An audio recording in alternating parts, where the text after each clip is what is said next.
How I lost 20 pounds of stubborn belly fat. What's up, guys? Sean here from Fit Fusion Brotherhood, and in today's video, I'm going to outline exactly how I was able to lose 20 pounds of that stubborn belly fat to help me get into the best shape of my life. Now, I'm going to list down 10 different things that I did, and you'll notice I used the word stubborn. And I did that very intentionally because when we say we want to lose weight, it's not just weight that we want to lose.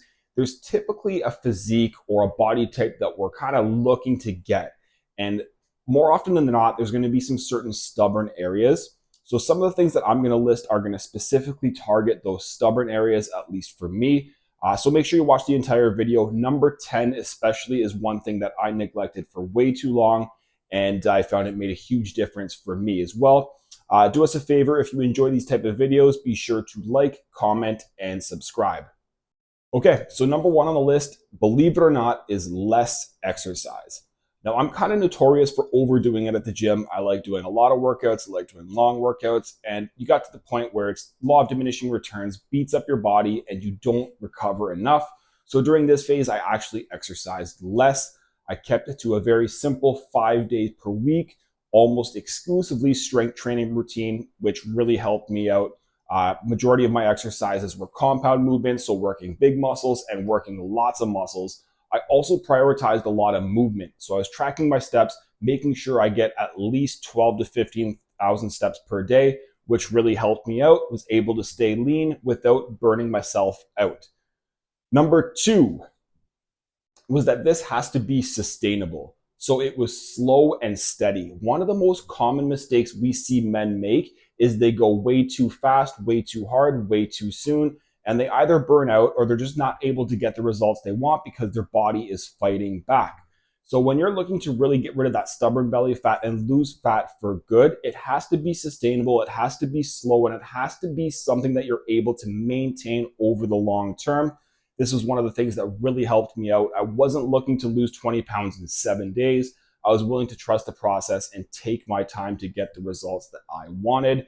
And I find that's a big mistake that a lot of guys make. The faster you lose weight, number one, the worse it looks. You're not going to get rid of that stubborn belly fat. But number two, the more likely you are to actually put it back on. So make sure you do it slow, make sure you do it steady, and make sure you're always thinking of long-term down the road. Number three, I did track two things. So I tracked my protein and I tracked my calories. If you've listened to our other videos before, this is something we're really big on. Is it mandatory? No, but it definitely does help. So the reason I track my protein is because most guys are protein deficient, and most guys need a lot more protein than they're actually getting in.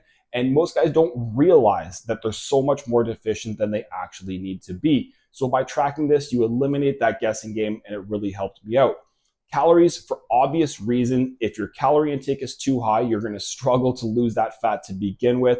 And this is the most common reason why guys can't lose weight and they don't know why. Their calories are too high.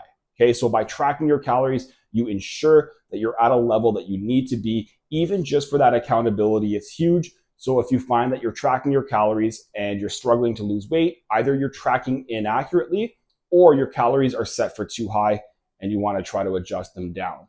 Now, when you're tracking your calories, look at it as a weekly average rather than a daily floor. This is going to allow you to have more flexibility. So if you do go over or under 1 or 2 days throughout the week, you can just adjust accordingly.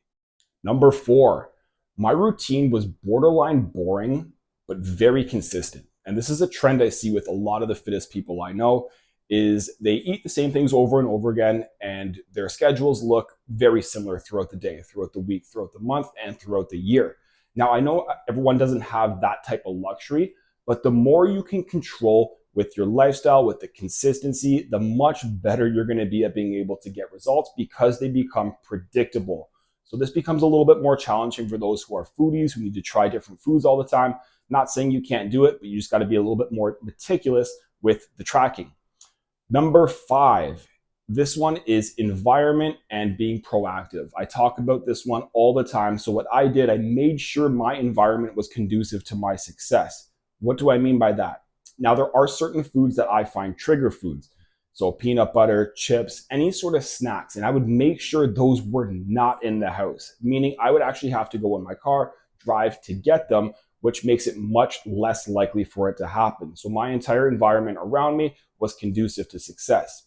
And the second part here is being proactive. So I always knew when I was going to work out, how often I was going to work out, what I was going to eat, when I was going to eat. I made sure all of these decisions were planned in advance. The more proactive you are, the better your environment is, the more likely you are to succeed. Number 6, lifestyle fit. This one's very important. We see a lot of guys go from diet to diet, workout to workout, but if it doesn't fit with your lifestyle, it might work short term. It's not going to work long term. So if some of the things that I'm saying are resonating with you, it might work well for your lifestyle. But if I'm talking about some things that just do not resonate, it might not be for you. So the key is being able to find things that you actually can stick with. Doesn't mean that you're going to love every ounce about it, but it should be something that's tolerable. It should be something when you're asking the question, can I see myself continuing this down the road? If the answer is not yes, you need to try a new strategy. So for me, the lifestyle was 100% part of what I was doing already, which made it so much easier. Number 7, it's important to have a metric to assess your progress, and I used a scale.